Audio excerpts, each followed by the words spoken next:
Logan Paul's lookalike, who was choked out by Nate Diaz, sends a stern warning to the UFC legend, and Andrew Tate and Conor McGregor offer words of encouragement to Ryan Garcia after his loss to Gervonta Davis.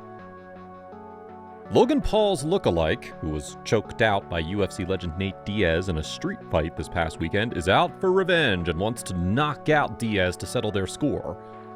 After attending a boxing card last week at the Jula Convention Center in New Orleans to support his teammate Chris Avila, Diaz was shockingly filmed choking out a man in a street brawl. In a video that went viral as soon as it was shared on social media, Diaz was seen catching the man, identified as TikToker Rodney Peterson, in a guillotine choke, leaving him out cold and lying in the street. Peterson is known for his uncanny resemblance to Logan Paul, whose brother Jake Paul will face Nate Diaz in a boxing match in August. Peterson claims that he didn't do anything wrong, and Diaz launched an unprovoked attack because he mistook him for Logan Paul. He also revealed the gruesome head injury he suffered after falling unconscious due to Diaz's choke. So, I don't know what the hell I did to Nate Diaz, but I'm telling you what, I'm gonna knock him the out when I know he's coming, okay? Like, you caught me off guard, dude. What, you think I was Logan? What the Another video of the altercation involving Diaz shows him fleeing what appears to be a bar fight that spilled out into the street. The altercation also appears to involve former footballer and reality star Chase D'Amour, who was involved in a scuffle with Diaz during the boxing event. It's unclear what angered Diaz, but he stood up and threw a water bottle at D'Amour, who was sitting a few rows back. D'Amour later took to Twitter to take a few jabs at Diaz hours after the incident. Quote, "Nate Diaz decided to get mad and throw a prime bottle at me. That's cute, bro. Nate, just next time don't run. And stop spending your nights in the club trying to use your dried-up MMA career to pull college girls while you're out in New Orleans."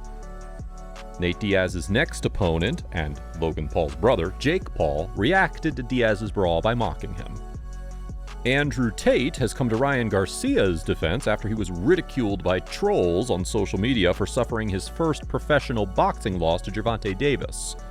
Davis and Garcia battled in their long-awaited boxing clash this past weekend in a non-title catchweight bout, which Davis won by stoppage in the 7th round after landing a brutal liver shot that stopped Garcia in his tracks. King Ryan was mocked by his naysayers, with some even going so far as claiming that he was criminally overrated. Andrew Tate warned Garcia's critics by saying that he'd block them on Twitter if they spoke ill of the young boxer. Quote, "Any Twitter account I see mocking Ryan Garcia is getting blocked. Unless you've been in the ring yourself, you are not qualified to say a word. Always a coward who has so much to say from outside the gladiator pit, the worst types of people." Tate wasn't the only high-profile fighter who came out in support of Garcia after his loss. Conor McGregor, who was present at the T-Mobile Arena in Las Vegas, went to the boxing sensation's dressing room to give him a pep talk. Effect to the body. He's 1-0 on you. These are the two biggest names in the division. I want to see it again. I want to see it again now, and I want to see it with no dehydration problems. Serious, because he's not, you know what I mean? But you are crafty too. You tried to peg him with the lead hook. Mate, all the respect in the world to you. You're the future. The future is staying. And I'm watching you all the way. Is Ryan Garcia overrated? Give us your thoughts on today's stories in the comment section below. If you liked our video, please subscribe to our channel and turn on those notifications so we can keep bringing you the stories that you love. Thanks a lot for watching, and we'll see you next time.